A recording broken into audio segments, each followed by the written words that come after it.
사도행전 17장 데살로니가, 베레아, 아덴에서의 바울 사도의 사역에 대해서 보도록 하겠습니다. 빌립보에서 이제 지난주에 사역을 하면서 루디아를 만나고 또 그곳에서 사역을 하는데 그 감옥에 갇히고 그런 이야기를 했죠. 그런데 폭동이 나가지고 이제 데살로니가로 오게 되어집니다. 그런데 바로 데살로니가로 오는 것이 아니라 중간중간 거치게 되어지는데 오늘 사도행전 17장 1절과 2절 말씀을 같이 읽어보겠습니다. 17장 1절과 2절 시작. 그들이 안디볼리와 아볼로니아로 다녀가 데살로니가에 이르니 거기 유대인의 회당이 있는지라. 바울이 자기의 관례대로 그들에게로 들어가서 새 안식일에 성경을 가지고 강론하며. 아멘. 데살로니가까지 오는데 암볼리아와 그리고 또 아볼로니아를 거쳐서 오는 것으로 되어 있습니다. 암볼리아까지는 65km 정도 거리입니다. 또 암볼리아부터 아볼로니아까지는 50km 정도 되는 거리입니다. 거기서 하나를 더 적어야 되는데 제가 잘 못 봤습니다. 그러니까 거기서 아볼로니아에서 끝나면 안 되잖아요. 어디까지 와야 됩니까? 데살로니가까지. 데살로니가까지 화살표에서 하나 적어 넣으십시오. 55km 정도 걸립니다. 총 170km 정도 걸리는 거리입니다. 그러니까 사도 바울이 가까이 있는 곳도 아니고 170km면 꽤 먼 거리 아닙니까? 그 거리를 오직 복음을 위해서 달려오는 것을 보게 되어집니다. 암볼리아까지 와서 이제 아볼로니아 와서 아볼로니아에서 데살로니가 오는 그 중에 아주 큰 늪지대가 있답니다. 늪. 그리고 거기에는 무엇이 서식하냐면은 말라리아가 서식한답니다. 오늘날에는 우리나라에서는 말라리아가 그렇게 크게 위험스러운 것은 아닌데 오늘날에도 아프리카 선교사님들 이야기 들어보면은 말라리아로 많은 아이들이 죽기도 한다는 것입니다. 저번에 그 아프리카 가나 선교사님이 임철순 선교사님 이야기 들어보니까 말라리아로 상당히 많이 죽는답니다. 그만큼 오늘날도 위험한 질병이라 할 수 있는 것이죠. 말라리아에 물리면은 감염되어지면은요. 그래서 그 당시에도 얼마나 위험하겠습니까? 그럼에도 불구하고 바울 사도는 그 한길을 향해서 달려갑니다. 그래서 이제 데살로니가까지는 아볼로니아에서 이제 높은 언덕까지 쭉 올라갑니다. 올라가가지고 딱 서면은 눈앞에 데살로니가 시가 딱 보이면서 그 배경이 무엇이냐면은 올림푸스 산이 보이는 거예요. 올림푸스 산의 높이는 얼만큼이냐면 2918km. 별로 감이 안 오시죠? 한라산이 몇 높이냐, 몇 킬로냐면은 1947. 그러니까 한라산보다도 더 높은 그 올림푸스 산은 그리스 신들이 살고 있는 곳이라고 사람들이 생각하고 특별히 제우스 신이 그곳에 있다라고 그렇게 믿고 있었습니다. 그러니까 데살로니가 사람들의 그 마음에는 저 제우스 신이 우리한테 노하면 안 되는데 항상 그런 불안한 가운데 있는 것입니다. 그래서 바울 사도가 관례대로 습관대로 회당에 가서 그들에게 복음을 전하는데 그 마음이 어떤 마음이냐면은 긍휼히 여기는 마음이 있습니다. 긍휼히 여기는 마음. 참 바울 사도를 보면 대단한 것 같습니다. 이제 또 거기서 또 쫓겨나고 해도 한 번도 쉬지를 않는 거예요. 계속적으로 복음 전하죠. 무엇 때문에요? 하나님께서 자기가 주신 사명이라고 생각하고 또 그 사명을 다하는 경우에는 하나님께서 책임져 주실 것이라는 그런 믿음이 있기 때문에 그렇습니다. 여러분 우리가 주일 하는데 내 스스로가 부족한 부분들 바라보고 또 나에게 있는 것만 바라보면은 절대 주의를 못합니다. 하나님께서 전능하신 분이시거든요. 하나님께서 모든 걸 가지고 계신 분이시거든요. 그분께서 공급하여 주신다는 믿음 때문에 바울 사도는 그렇게 가는 거예요. 아니 빌립보에서 그렇게 당하면은 진짜 억울한 일 많이 당하지 않습니까? 이제 도저히 못하겠다. 옛날에 그 노무현 대통령 같은 경우에도 나 대통령 못 해먹겠다 이렇게 할 정도로 못 해먹겠다 나도 이제 그냥 편하게 살란다. 그렇게 할 수 있잖아요. 그런데 끊임없이 복음 전하래요. 끊임없이. 요즘에 이제 다니엘 기도회가 지금 진행하고 있거든요. 그거 보니까 유정옥이라는 사모님께서 간증하시는 것을 제가 들었어요. 거기 보면 유정옥 사모님이 어떤 분이냐면은 이제 뭐 우연찮게 책을 냈는데 책이 잘 판매가 되어서 그 책을 수익금으로 내가 좀 가난한 사람 도와야 되겠다. 개척교회 사모님이에요. 그래가지고 저기 이제 청량리 가니까 그 노숙자들이 있더라는 것입니다. 그래가지고 가가지고 아이고 제가 뭐 주방 시설도 없고 그래서 밥을 꼭 해드리고 싶은데 그렇게 못해서 너무 마음이 아프다고 그랬대요. 그러니까 그분이 그 어르신이 하는 이야기가 아이고 뭐 밥이 꼭 필요하냐 꼭 안 할 사람들이 말만 저런다. 그러면서 따뜻한 물 한 잔만 줘도 우리는 감사하다. 그렇게 이야기하는 거예요. 그래가지고 이제 집에 와가지고 그래 맞다 내가 큰 거 생각했다. 먼저 따뜻한 물 한 잔 드리는 것으로 내가 시작해야 되겠다. 그런 생각을 가지고 뭐 이제 가스 바나하고 또 보온통 같은 거 뭐 그런 거 준비한 거예요.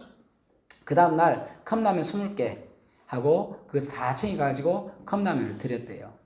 사람들이 너무너무 감사하게 생각하는 거예요. 이제 그 다음날 또 이제 막 신이 나는 거예요. 진짜 잘 먹더라. 뭐 정말 사람들이 흐뭇해하는 거 행복해하는 거 보니까 너무 좋더라 해가지고 다음날 이제 김치도 종이컵에 탁 나누어 담고 해가지고 딱 가본 거예요. 50명이 모이더래요. 그 다음에 100명, 그 다음 500명. 기하급수적으로 사람들이 막 모여들더래요. 그래서 하나님, 이제 뭐 주방도 없고 이렇게 하는데 어떻게 합니까? 뭐 그러다가 이제 어쨌든 뭐 그렇게 해가면서 이제 자원봉사자도 생기고 그러면서 청량리는 이제 바퍼 목사님 계시니까 서울역으로 옮겼대요. 서울역에서 이제 하는데 그런데 이제 어떤 노숙자가 자기는 조금 목욕을 좀 하고 싶다고. 그래서 조그마한 모욕을 하는 것을 하나 얻었으면 좋겠는데 개척교회 목사님 사모님이니까 돈이 하나도 없어요. 그런데 이제 창녕에 어떤 한 분이 전화가 와가지고 자기가 좀 뭘 좋은데 쓰고 싶은데 이걸 좋은데 쓰면 좋겠다 하는데 그 건물을 딱 얻을 수 있는 돈을 보내주더래요. 그래서 그걸 가지고 이제 모욕시설을 해가지고 이 노숙자들 모욕할 수 있도록 그렇게 한 거예요. 그러다가 이제 여러분 한번 들어보세요. 다 이야기가 너무 길고 이분이 이제 암 힐링 센터를 만드는 게 꿈이었어요. 암 힐링 센터를 통해서 그분들에게 이제 복음을 전하고 그것이 꿈이에요. 근데 이제 엄마가 자기한테 700만 원을 주더래요. 지금부터 30년 전입니다. 그러니까 엄청나게 큰 돈이죠. 1980년대니까 엄청 큰 돈입니다. 700만 원을 주는데 자기가 하나님께서 딱 보여주신 게 어디냐면은 오동나무 7그루가 있는 기도원을 보여주더래요. 그래 가서 이제 그 기도원 팔으라 하니까 막 싫은 소리 하면서 쫓아버리는 거예요. 안 판다고. 근데 나오면서 보니까 기도원 바로 옆에 건물이 오동나무 7그루가 있더래요. 그래서 그 건물을 사야 되겠다 해가지고 그분한테 가서 이 땅 나한테 팔아라 했대요. 그 얼마 주려고 하냐고 하니까 그 당시에 7천만 원이면 엄청 큰 돈이랍니다. 그러니까 이 사람들 생각하는 것보다 훨씬 많은 돈을 자기가 이제 700만 원 있으니까 계약금만 일단 걸자 해가지고 7천만 원 하자. 하니까 이 사람이 깜짝 놀라죠. 하자고. 바로 그렇게 이야기가 되었대요. 그 7천만 원을 이제 7천만 원을 계약을 해가지고 700만 원 줬으니까 얼마 남았습니까? 6,300 남았잖아요. 근데 이분이 6,300 이제 남았는데 걱정이 하나도 안 되더래요. 왜냐면 하나님께서 오동나무 보이셨고 그것을 계약했으니까 하나님께서 책임져 주시겠지. 자기는 걱정이 하나도 안 되래요. 근데 이제 크리스마스 27일 날 계약 잔금을 치르기로 했는데 이제 한 두어 달 뒤에 잔금 치르기로 했는데 26일 날 돼도 아무 소식이 없대요. 하나님께서. 그래서 700만 원만 날리게 생겼습니다. 그래가지고 가만히 생각해보니까 언니한테 전화를 했대요. 부평에 사는 언니한테 언니 나하고 하나님 보물찾기 하자 그랬대요. 그러니까 언니가 그건 무슨 말이야? 하니까 사실 내가 700만 원을 그 계약금을 걸고 그 7천만 원짜리 땅을 사려고 하는데 그러니까 언니가 깜짝 놀라면서 야, 그 돈이 얼마나 큰데 뚝.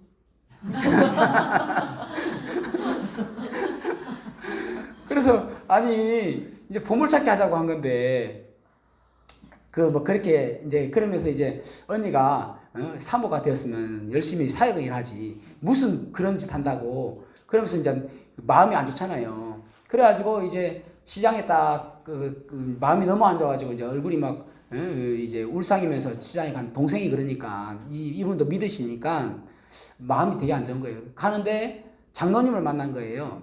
그 장로님이 이제 이 얼굴이 왜 이렇게 안 좋냐고 무슨 일 있냐고 이야기하는 거예요. 그래서 아이고 장로님이 이제 이 사모님을 옛날부터 아주 이뻐하시고 그런 장로님이래요.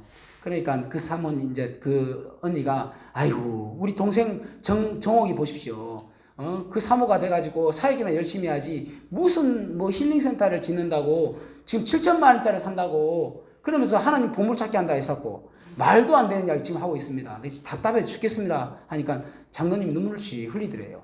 그래서 아이고 장로님 그렇죠 철없죠 우리 동생이 그러니까 그 하나님의 보물 나다고 자기가 그 보물이래요. 보물 찾았다고. 그 왜냐하면은 자기가 이제 유산을 받아가지고 땅을 팔았는데 이 돈을 어디에 이제 이분은 지금 위암이 걸려가지고 곧 돌아가실 판이에요. 그래서 내가 죽기 전에 뭔가 하나님을 위해서 내가 써야 되겠는데 이것을 어디에 쓸까 고민하고 있었다고. 그 가운데 이 이야기를 들은 거예요. 그래서 6,300 땡. 지금부터 30년 전입니다. 그래가지고 이제 그 다 갚은 거예요. 그래서 참 하나님께서 그러니까 참 대단하시다는 생각이 들어요. 그러니까 믿음대로 하나님께서 해주신 것 같아요. 이제 건물을 지어야 되지 않습니까? 어느 교회에 이제 그 간증을 하러 갔는데 그 교회에 이제 건축하시는 분이 계시더래요. 성도 건설인가 뭐 건설하시는 분이 계시더래요. 그분한테 이야기한 거예요. 내가 이 암 힐링 센터를 지으려고 하는데 건축을 좀 해줄 수 있겠느냐. 아이고 알겠습니다. 사모님 제가 해드리겠습니다. 그렇게 하고 계약서 하나도 안 쓰고 그런데 사모님 한 달에 2억 정도는 결제를 꼭 해주셔야 됩니다. 2억. 이게 2013년 정도 됐어요. 뭐 용도 변경하고 막 그런데 시간이 좀 걸렸어요. 땅 사고 나서. 그러고 나서 이제 2013년인가 그 정도 된 것 같습니다. 한 10년 전이에요, 지금부터. 그래가지고 2억 정도 공사비가 듭니다. 그러니까 아이 걱정하지 마세요. 자기 돈 한 푼도 없어요, 지금. 걱정하지 마세요, 그랬대요. 그래가지고 이제 그 한 달이 돼가지고 장로님이 전화가 온 거예요. 한 2, 3일 전에. 사모님 어떻게 돈은 얼마 정도 준비가 되었습니까? 라고 물어보고. 왜냐면은 요즘에는 어음을 안 끊어주잖아요. 옛날에는 어음 끊어주면 되고 했는데 요즘에는 무조건 현금으로 결제해야 되지 않습니까? 자재도 그렇게 사와야 되고. 그러니까 얼마 정도 준비가 되었습니까? 그러더래요. 얼마 준비됐어요? 하나도 없어요.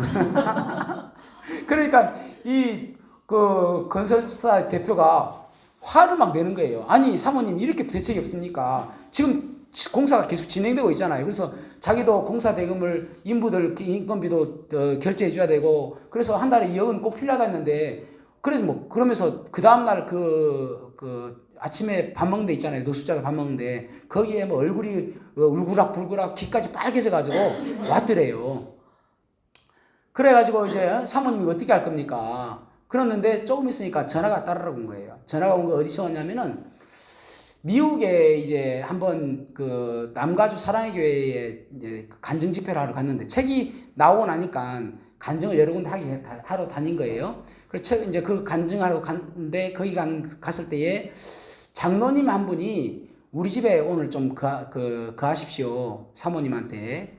자기가 의전을 하겠습니다. 그렇게 하더래요. 그래서 알겠다고 했는데 가니까 이 장로님한테는 일남일녀가 있는데 아들이 그 동굴형 인간이 있잖아요. 집에 절대 나오지 않는, 방에서 절대 나오지 않는.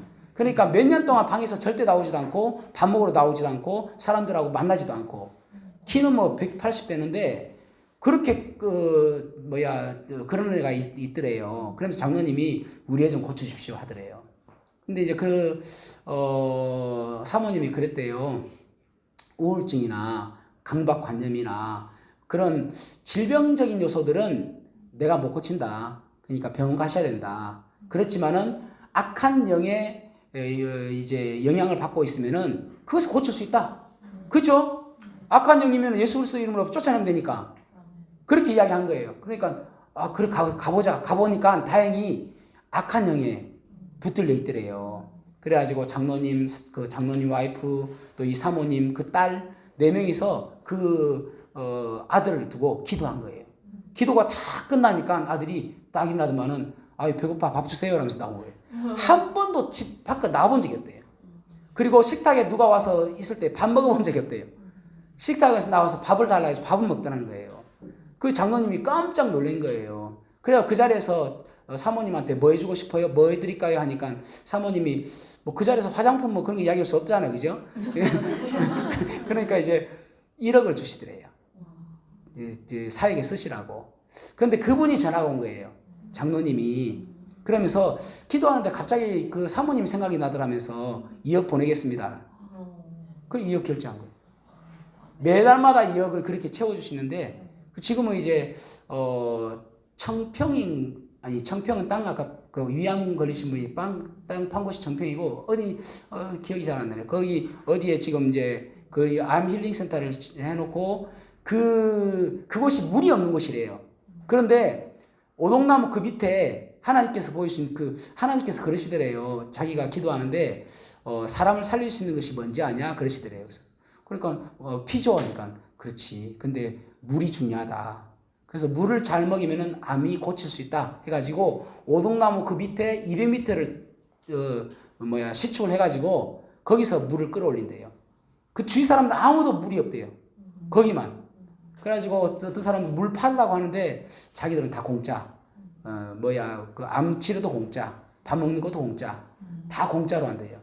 그래서 이제 그곳에서 지금도 그렇게 하고 있다는데 그 사모님 그 간증을 들어보면서 야, 참 하나님께서 살아계시다는 것이 증명되어지는 그런 삶을 살고 있구나 그런 생각이 들었습니다. 여러분 우리가 없지 하나님이 없으십니까? 그죠? 그래서 한번 들어보시면 좋을 것 같아요. 네, 어쨌든 이 바울 사도는 그렇게 이제 축자 찾아 사역하는 거예요. 그죠? 그래서 그곳에서 사역을 하는데 자 2번 복음의 중심이 무엇인가? 예수 그리스도라는 거죠. 자 3절 말씀 읽어보겠습니다. 3절 시작. 뜻으로 그리스도가 해를 받고 죽은 자 가운데서 다시 살아나야 할 것을 증언하고 이르되 내가 너희에게 전하는 이 예수가 곧 그리스도라 하니. 아멘. 무엇을 전합니까? 그곳에서 3주간 동안 바울 사도가 그들에게 가르치고 한단 말이에요. 3주간 동안. 그래서 데살로니가 교회가 데살로니가전서 1장 3절에 보면 믿음의 역사와 사랑의 수고와 소망의 인내가 있는 교회라고 칭찬받는 교회가 되지 않습니까? 진짜 훌륭한 교회를 섰거든요. 무엇을 가르칩니까? 예수가 그리스도다. 예수가 그리스도다. 예수가 부활이다. 예수가 생명이다. 예수가 구원자다. 이거 가르친단 말입니다. 그러니까 가장 중요한 것이 무엇인가? 중심 대신 예수 그리스도 그분만 가르친다는 것입니다. 그러면서 복음 전파의 결과가 사전에 보면은 그 이방인들은 구원받는 것을 보게 되십니다. 그 말씀을 잘 받아들여요. 그런데 하나님의 선택받은 백성이라고 하는 유대인들은 자 5절에서 6절 말씀 읽어보겠습니다. 5절에서 6절 시작. 그러나 유대인들은 시기하여 저자의 어떤 분열한 사람들을 들고 때를 지어 성을 요동하게 하여 야손의 집에 침입하여 그들을 백성에게 끌어내려고 찾았으나 발견하지 못하며 야손과 위 형제들을 끌고 목사들 앞에 가서 소리질러 이르되 천하를 어둡게 하던 이 사람들이 여기도 이르되. 아멘. 지금 이제 데살로니가의 폭동들이 지금 이제 유대인들이 아주 불량한 사람들을 사가지고 지금 그러니까 폭동을 일으켜가지고 바울을 잡으려고 합니다. 그 가운데 이제 믿음의 사람 야손의 집에 와가지고 바울을 잡으려고 하는 것이죠. 그러니까 항상 복음 증거되는 곳에는 우리가 복음 증거되는 곳에 무조건 사람들이 아멘 믿겠습니다 하지 않고 거부하는 이유가 무엇인가? 항상 두 종류가 있단 말입니다. 한 종류는 잘 받아들이는 사람이 있는가 하면 한 종류는 거부하는 사람이 있다라는 말입니다. 여기는 거부를 뛰어넘어서 박해까지 한단 말입니다. 그러니까 때로는 우리가 핍박받고 박해받아도 그런갑다. 왜냐하면은 에베소서 6장 12절에 보면은 우리의 씨름은 뭐라고요? 정사와 권세와 통치자들과 그래서 하늘의 악한 영들에 대한 씨름이다. 그들과 싸운 것이다 말입니다. 그러니까 우리가 복음 전하는 곳에 항상 방해꾼이 누가 있다? 마귀가 있다는 말이에요. 그러니까 어쩔 수 없는 거예요. 그래서 방해받을 때 마귀가 지금 싫어하고 있는 일을 내가 하고 있구나. 기뻐할 수 있는 거예요. 마귀가 싫어하는 것은 하나님 기뻐하시고 하나님 기뻐하시는 것은 마귀가 싫어하고 그건 맞는 거 아닙니까? 그죠? 그러니까 우리가 하는 것에 마귀가 지금 싫어하는구나. 그것 때문에 더 기뻐할 수 있는 것이죠. 그런 두 가지 증상이 나타난다라는 것입니다. 그래서 결국은 베레아에서 전도를 하게 되죠. 요단 동편은 베레아이고 지금 여기 그 마게도냐는 베레아입니다. 베레아에서 이제 복음을 성공적으로 전하는 것을 보게 되어집니다. 자, 10절에서 12절 말씀 읽어보겠습니다. 10절에서 12절 시작. 밤에 그들이 곧 바로와 신라를 베레아로 보내니 그들이 이르러 유대인의 땅에 들어가니라. 베레아에 있는 사람들은 데살로니가에 있는 사람들보다 더 즐거워서 간절한 마음으로 말씀을 하고 이것이 그러한가 하여 날마다 성전을 선포함으로 그 중에 믿는 사람이 많고 또 헬라의 기준과 남자가 적지 아니하라. 아멘. 자, 베레아 사람들은 데살로니가 사람들보다 더 좋아요. 데살로니가 사람들도 좋다고 이야기하는데 베레아 사람들은 더 좋습니다. 그래서 너그럽다라고 이야기합니다. 그러니까 말씀을 받을 때에 너그럽다라는 말이에요. 예전 성경에는 뭐라고 되어 있죠? 신사적이었다라고 이야기해요. 신사적이었다. 마음이 더 열려있다라는 말입니다. 그래서 복음을 더 잘 받아들인다. 왜냐하면 그들이 말씀을 날마다 상고하니까. 그러니까 그냥 받아들이는 거. 여러분 우리가 이제 사람들한테 성경을 가르치고 또 어떤 사람들이 이제 어떤 의문점이 있을 때에 제일 잘하는 말이 뭐예요? 그냥 믿어. 믿음이야, 믿음. 그냥 믿으면 되지 뭘 따지고 들어. 그러면 안 되는 거예요. 최대한 내가 잘 공부해가지고 잘 가르쳐야죠. 그래서 되도록이면 잘 이해시키는 것이 가장 바람직한 거 아닙니까? 그죠? 물론 이해가 안 될 수도 있습니다. 또 내가 모르는 것도 있을 수 있습니다. 그렇지만은 내가 잘 알면 좋겠죠. 그만큼 성경을 잘 공부하면은. 예수는 역사다라는 그 영화가 있거든요. 예수는 역사다. 그 영화는 어떤 내용이냐면은 시카고 트리뷴지의 기자가 자기의 아내가 예수님을 너무너무 사랑하면서 자기보다 더 예수님을 사랑하는 거예요. 우리나라 사람 같으면은 머리카락 집어뜯고 난리가 났겠죠. 어디다 예수가 뭔데 나보다 더 사랑하냐고 그렇게 하지 않겠습니까? 근데 미국 사람은 그래도 조금 더 신사적인 것 같습니다. 그래가지고 어째서 예수를 더 사랑하지? 그래서 그 예수님이 실제로 계셨는가? 또 실제로 죽었는가? 어떤 사람들은 기절했다고 하는데 실제로 죽었는가? 또 부활했는가? 이것이 역사적인 사실인가? 이것을 여러 저명 인사들 또 거기에 전문가들 찾아다니면서 인터뷰하고 그러면서 파헤칩니다.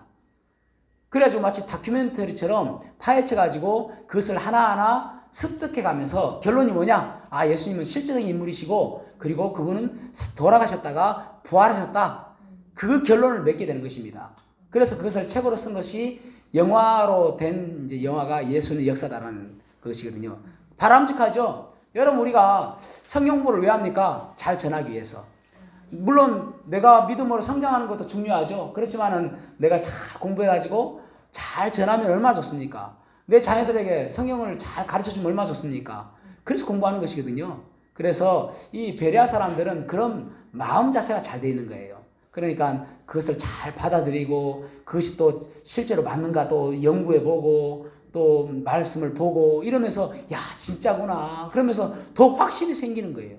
여러분 그냥 믿어라는 것보다는 잘 이해하면서 믿는 믿음은 더 확신이 가는 거거든요. 그 확신 가운데 확신의 그 믿음이 더해지면은 엄청난 시너지가 있는 것이거든요. 그런 믿음이 있어야 되거든요.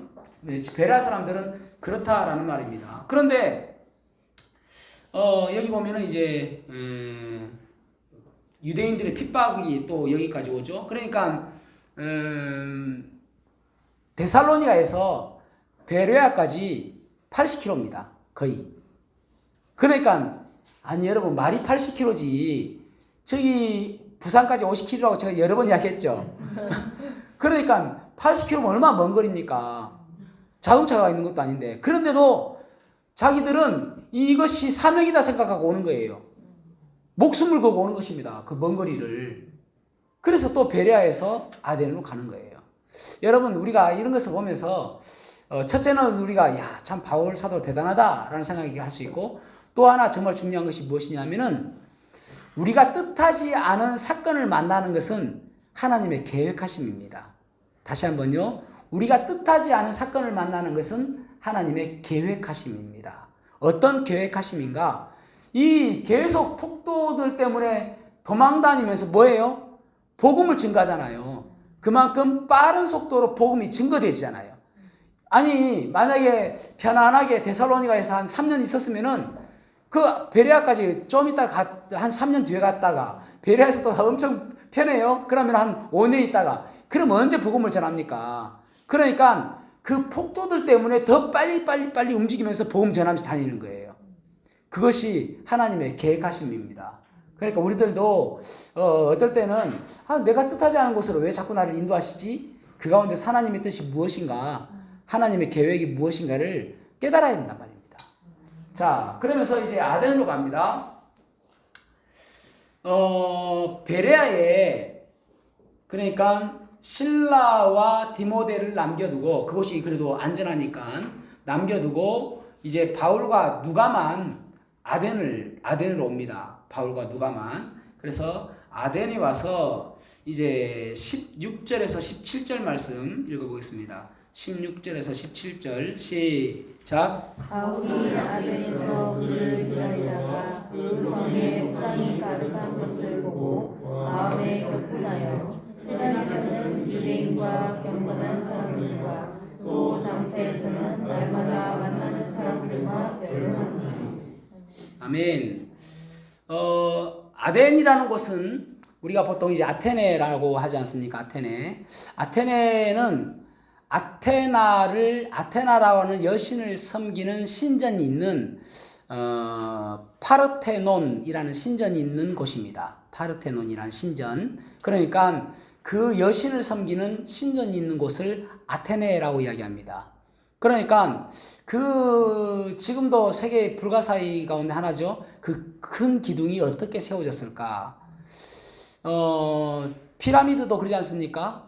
사람들이 진짜 이해를 못하는 부분이죠. 저 큰 돌을 어떻게 저렇게 탑을 쌓았을까? 그래서 불가사의한 그런 일이다라고 이야기합니다. 자, 이제 바울 사도가 아테네에 왔습니다. 진짜 피곤하다. 좀 쉬자. 아이고 나도 할 만큼 했다. 그렇게 할 수 있겠죠. 그리고 또 이제 지금 그와 같이 다녔던 동역자들 실라와 디모데도 없고 그래서 그 사람들 올 때까지 좀 쉬어야 되겠다. 그렇게 할 수 있겠지 않습니까? 첫째 그럴 수 있고 또 한 가지는 뭐냐면은 우와 진짜 화려하다. 야 우리가 관광지 가면 그러잖아요. 와 진짜 대단하다. 이거 어떻게 지었을까? 와 이렇게 하고 있을 거 아닙니까? 그런데 바울 사도는 뭐라고요? 격분했다. 격분. 왜 격분했어요? 하나님을 알지 못하는 사람들이 저렇게 살아가는 거 보니까 우상들을 섬기고 있는 거 보니까 격분했다라는 말입니다. 격분했다. 얼마나 신이 많은지. 그래서 23절에 보면은 알지 못하는 신이 있다는 거예요. 어떤 제단을 쌓았는데 이것은 이름 없는 신이다 말이에요. 이름 없는 신. 오늘날 여러분 그 바닷가에 신 참 많죠. 그죠? 그런데 나라로 치면은 어느 나라가 가장 우상 미신이 많을까요? 인도입니다. 인도. 일본도 많아요. 근데 인도가 최고예요. 쥐도 신이에요. 신 아는 게 없어요. 인도는. 우리 정대자매가 그곳에서 믿음을 굳건히 지키고 와야 될 텐데. 예, 어쨌든 인도 그렇습니다. 예, 그러니까 그 여러 가지 신들을 보면서 왜 알지 못하는 신이냐면은요, 여러분 우리가 이제 그런 사람 가끔 보잖아요. 하나님, 예수님, 부처님, 천지신명님 도와주십시오 그러잖아요. 그래서 물어봐요. 아니 하나만 해야지 뭘 그렇게 여러 개 하느냐 하니까 하나라도 걸리라고. 지금 이 사람들이 그겁니다. 아테나 신도 섬기고 여러 가지 신들을 섬기면서 혹시 이 신들이 아니면은 이름 없는 이 신, 알지 못하는 신, 이 신이 진짜 신이 아닐까 해서 그 신전을 그 재단을 만든 건 거예요. 혹시라도 이거라도 알지 못하는 신이 되면 이것이 진짜면 어쩔까 하는 그런 마음 때문에. 그러니까 엄청 신들이 많다는 말입니다. 그래서 여기 종교성이 많은 사람들이라고 하고 있는 것이죠. 자, 18절 말씀 읽어보겠습니다. 18절 시작. 어떤 에피쿠로스와 스토아 철학자들도 바울과 질문하시되 어떤 사람은 이르되 이 말씀이가 무슨 말을 하고자 하느냐 하고 어떤 사람은 이르되 이방 신들을 전하는 사람인가 보다 하니 이는 바울이 예수와 부활을 전하기 위함이니라. 아멘. 당시에 철학 사조가 두 가지 사조가 있었는데 하나가 무엇이냐면은 에피쿠로스 학파와 스토아 학파입니다.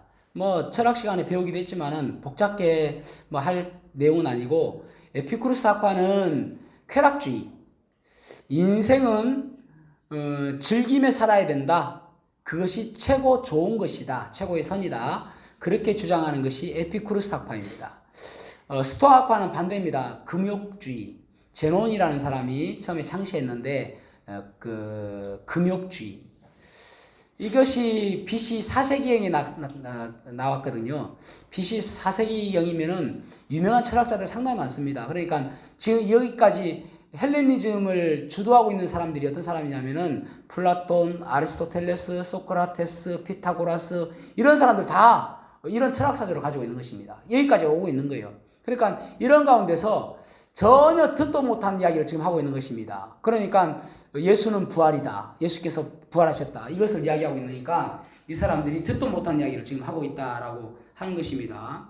그러면서 너무 생소한 이야기를 하고 있다라고 하는데, 자 19절에서 21절 말씀, 19절에서 21절 시작. 그를 붙들어 아레오파고로 가며 말하기를 내가 말하는 이 새로운 가르침이 무엇인지 알려주시면 내가 어떤 이상한 것을 우리에게 들렸으니 그 뜻이 알자 하라.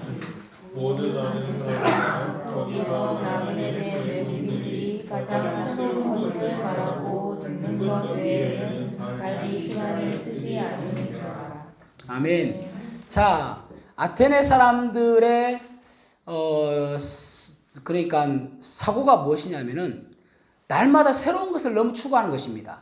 그래서 새로운 것을 말하고 새로운 것을 듣는 것에 모든 힘을 다 쏟습니다. 매일 밥 먹고 나면은 새로운 것을 말하고 새로운 것을 듣는 것, 그것이 가장 그 사람들의 최고입니다. 그러면 소는 누가 키워요? 노예들이 다 일하는 거예요. 자기들은 그냥 맨날 새로운 것 이것만 말하고 이것만 듣는단 말입니다. 그런데 지금 바울이 너무 새로운 것을 이야기하잖아요. 그래서 아레오파고에 데리고 옵니다. 아레오파고라는 곳은 뭐 오늘날로 치면은 재판을 하는 법원 같은 그런 곳입니다. 거기에서 재판도 하고 또 새로운 사상을 정립하기도 하고, 그래서 그곳에서 한번 이야기해보자 해서 바울 사도를 아레오파고로 데려온 것입니다. 그래서 아레오파고에서 그에게 네가 지금 이야기하고 있는 새로운 것이 무엇이냐라고 이야기합니다. 그래서 22절 말씀 읽어보겠습니다. 22절 시작. 바울이 아레오파고 가운데 서서 말하되 아덴 사람들아 너희를 보니 본사에 종교심이 많도다. 아멘. 종교심이 많다라는 이 단어는 헬라어로는 한 단어입니다. 엄청 길어요. 그죠? 적어놨죠? 외우지도 못해요. 길어서. 두려워하다라는 단어와 귀신, 마귀 이 합성어입니다. 그러니까 마귀를 두려워하는 것, 이것이 종교다라는 거예요. 그러니까 세상 사람들은 다 두려워하는 이유가 그겁니다. 귀신, 마귀가 두렵기 때문에 그것에 혹시 내가 그 해코지 당하지 않을까, 나에게 뭔가 잘못하지 않을까, 이것에 얽매여 있단 말입니다. 세상 사람 다 그래요. 그래서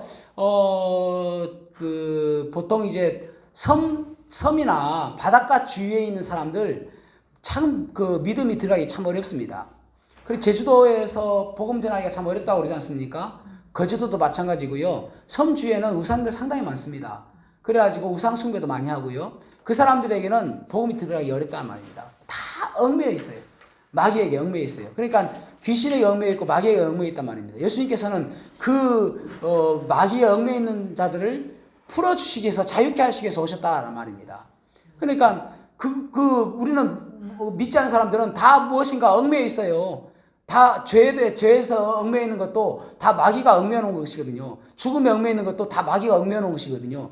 거기서 우리가 자유케 하시기 위해서 그래서 이거 오늘 말씀 보십시오. 요한일서 3장 8절 말씀 읽어보겠습니다. 요한일서 3장 8절. 예수님께서 온 이유가 무엇인가? 시작. 죄를 짓는 자는 마귀에게 속하나니 마귀는 처음부터 범죄함이라. 하나님의 아들이 나타나신 것은 마귀의 일을 멸하려 하심이라. 아멘. 주님께서 오신 이유가 무엇이냐면은 마귀의 일을 멸하게 하시기 위해서, 마귀의 일을 멸하시려고 오셨다라는 것입니다. 마귀의 얽매여 있는 자 다 자유케 하시고 다 끊어버리고, 쇠사슬 묶여 있는 거 다 끊어버리고, 그러니까 이야기하잖아요. 중독된 것들 다 마귀에게 얽매여 있는 것이단 말입니다. 다 끊어내고 자유케 하시는 것은 진리가 너희를 자유케 하리라. 진리가 무엇입니까? 예수 그리스도. 주님께서 자유케 하시는 것이거든요. 그러니까 그 마귀의 일을, 여러분, 그러니까 사람들이 죄를 짓는 거 있잖아요. 본인이 하고 있는 것처럼 보이잖아요. 사실은 마귀에게 얽매여 있어서 마귀의 일을 하는 것입니다. 마귀가 시키는 것이거든요. 그러니까 본인이 하는 것처럼 보여지지만 결국은 마귀가 즐거워하고 마귀가 시키는 거 한단 말입니다. 며칠 전에 그 뉴스에서 그런 이야기 나왔죠. 여러분 처음에 나는 이제 그 헤드라인 듣고 페미는 맞아야 돼. 그 이야기 듣고 저 말이 무슨 말이야? 여자의 이름이 페미인가? 했는데 나중에 알고 보니까 편의점 알바인 이 여자애가 머리가 짧은 거예요. 그러니까 20대 청년이, 얘는 남성 우울자예요. 우월 세상을 갖고 있는 애예요. 와가지고 머리가 짧으니까 너 페미니스트지? 여성 우월자, 여성 우월론자, 너 페미니스트지? 하면서 다짜고짜 때린 거예요. 그러니까 점주가 50대 아저씨인데 말리니까 이분도 때렸어요. 20대가. 그래가 지금 구속됐어요. 지금은 이제 그런데 걔가 참 못된 게 경찰서 가서도 이 맞은 사람들 욕하더라는 거예요. 자기가 잘못된 생각 안 하는 거예요. 그러니까 예전에 양궁 선수 가운데 안산 야구 선수, 그 양궁 선수도 머리가 짧았잖아요. 그러니까 사람들이 막 그 페미니스트라고 막 마녀사냥처럼 여론몰이 하고 그러지 않습니까? 자기가 페미니스트가 말도 안 하는데 그래요. 그래서 머리 짧은 애들 조심해야 돼. 우리 여기서 머리 짧은데. 하여튼 아이고 세상이 그래요. 근데 여러분 왜 그래요? 마귀가 시키는 것이라니까요. 그 마음에 마귀가 들어있어서 사단이 들어있어서 얽매여 있는 거예요. 거기에. 그런 것들을 끊기 위해서 결국은 종교성이 많다는 것은 그런 마귀에 대해서 두려워하는 마음이 있기 때문에 그 두려운 마음을 바라보면서 꺼낸다는 것입니다. 자, 그러면서 3번 알지 못하는 신 23절은 안 적혀 있는데 너희들이 알지 못하는 신도 있다라고 이야기하면서 24절에서 25절 말씀 읽어보겠습니다. 시작. 우주와 그 가운데 있는 만물을 지으신 하나님께서는 천지의 주제시니 손으로 지은 전에 계시지 아니하시고 또 무엇이 부족한 것처럼 사람의 손으로 섬김을 받으시는 것이 아니니 이는 만인에게 생명과 호흡과 만물을 친히 주시는 이시라. 아멘. 참 바울 사도가 대단한 게요. 이제 어떻게 복음을 전하는가를 명확하게 아는 거예요. 어떨 때는 자신의 간증을 이야기하고 아그리파 왕이나 나중에 보면은 그런 사람들한테 베스도나 그런 사람들한테는 자기가 이제 간증을 이야기하잖아요. 그러니까 주님께서도 사마리아 여인을 만났을 때는 물로 접근하시고 또 베드로를 만났을 때는 고기로 접근하시는 것처럼 이 바울 사도는 지금 아테네의 철학 사상으로 물들어 있는 이 사람들에게 이 창조주 하나님에 대해서 이야기하는 거예요. 그러니까 가장 그들에게 필요한 이야기를 하고 있다라는 말. 여기서 뭐 내가 예수님을 어떻게 만났고 다메섹으로 가다가 예수님 만났고 그런 이야기 안 하잖아요. 창조주 하나님에 대해서 지금 이야기하는 것이거든요. 그러면서 그 너희들이 알지 못하는 신이 바로 하나님이다라는 것입니다. 그래서 아까 말씀을 드렸죠. 이름 모를 신이에요. 이 신이 진짜 신이다라고 생각하는 거예요. 그 알지 못하는 신이 하나님이라는 거예요. 그 알지 못하는 신과 지금 연결해서 이야기하는 것입니다. 그 알지 못하는 신이 하나님이다. 이름 없는 신, 그분이 하나님이다 라는 것을 이야기하는 것입니다. 그러면서 27절에 보면은 이 사람들로 26절 읽어야 되죠? 예, 26절 읽어보겠습니다. 시작. 인류의 모든 족속을 하나님 통으로 만드사 온 땅에 살게 하시고 그들의 연대를 정하시며 거주의 경계를 한정하셨으니. 아멘.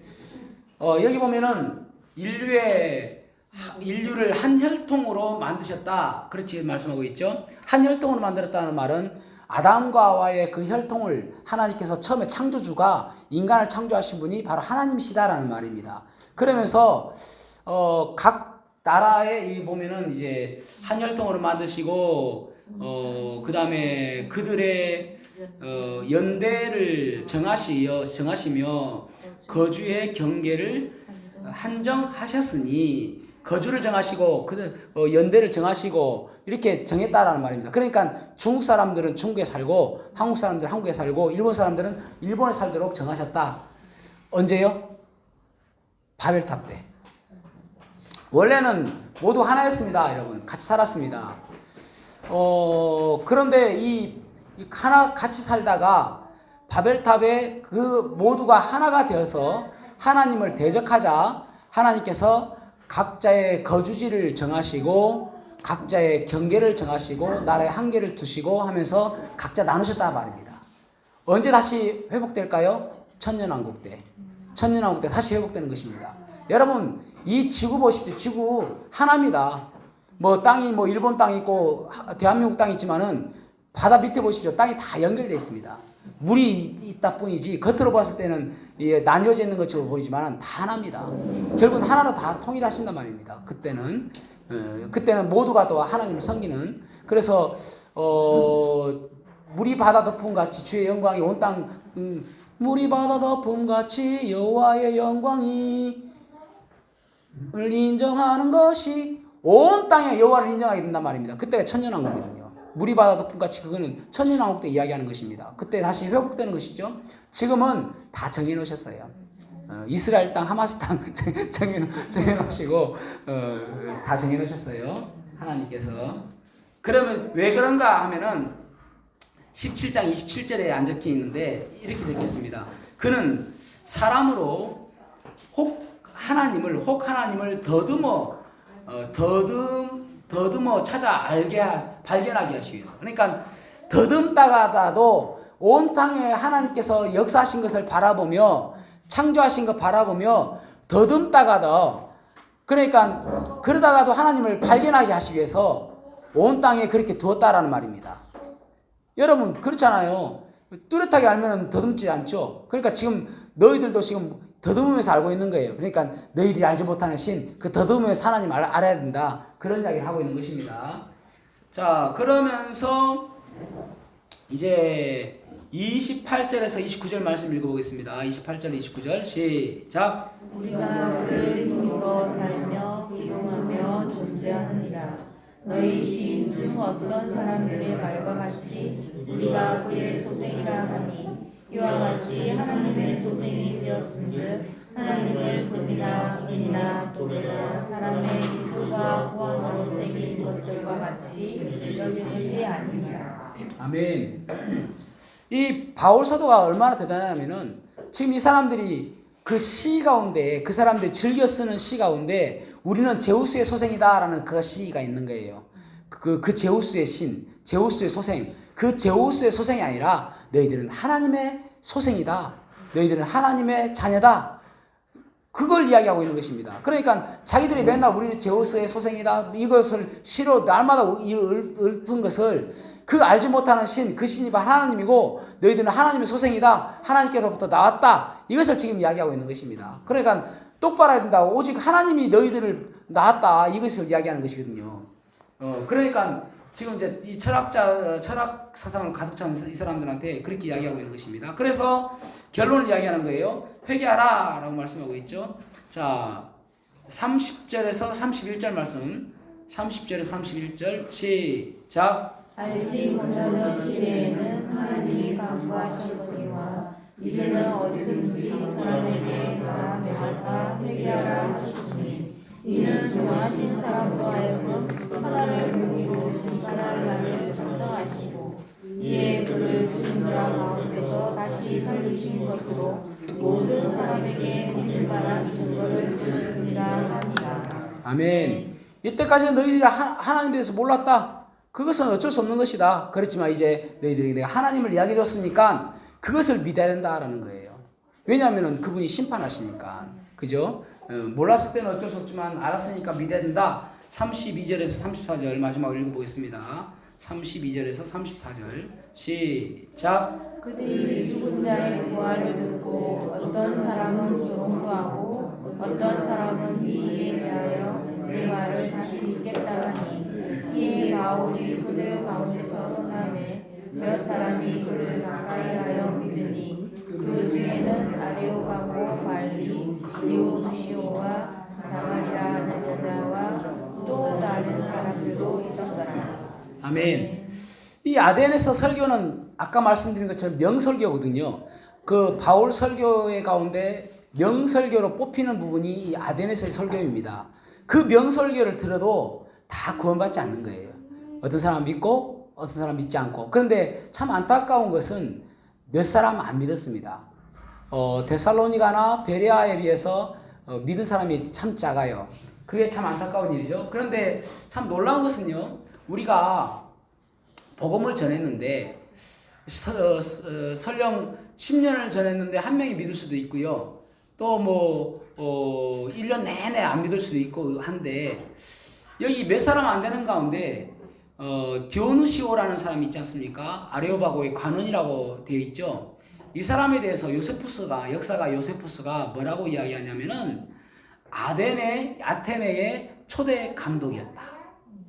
이 사람이 믿고 나서 초대 감독이 되었고 후에 고린도의 감독이 되었다가 나중에는 순교했다라고 적혀 있어요. 그러니까 걸출한 한 사람이 나오는 거예요. 아무것도 없는 것처럼 보여지고 그냥 성경에서 봤을 때는 별로 믿지 않아서 참 안타깝다. 바울이 그냥 헛수고한 것처럼 보여지지만 실제로 역사가의 눈에서 보았을 때는 아주 큰 결실을 보는 것을 보게 되어진다라는 말입니다. 이거보다 더 놀라운 것은 우리가 주님 만났을 때에 우리가 알지 못하는 그 놀라운 일들, 놀라운 열매들이 우리에게 보여주실 거예요. 그죠? 그것을 바라보는 것이죠. 우리가 바라보는 것은 단지 눈앞에 보이는 것만 보잖아요. 근데 예를 들어서 우리가 초등학생한테 복음을 전했는데 이 아이가 구원받았습니다. 그 다음에 이 아이가 우리 눈앞에 보이잖아요. 근데 나중에 이 아이가 선교사가 되어지고 목사님이 되어지고 하나님께서 보실 때 얼마나 크게 쓰임받는지 모르잖아요. 우리는. 그런 거 바라보면 놀라운 일이죠. 그러니까 복음 전하는 것은 우리가 날마다 해야 될 일이고 그 사람을 쓰시는 것은 하나님께서 하실 일이에요. 우리는 해야 될 일이 복음 전하는 것이 우리의 해야 될 일이라는 것을 기억하시고 지금 당장은 눈앞에 보이는 조그만한 결실로 인해서 실망하지 마시기 바랍니다. 오늘도 바울사도의 그 놀라운 이 사역을 통해서 우리가 교훈 삼고 또 우리가 실망하지 아니하고 우리의 모든 것들을 책임져 주시는 그 주님 바라보고 살아가는 저와 여러분이 되기를 주님의 이름으로 축복합니다. 기도하시겠습니다.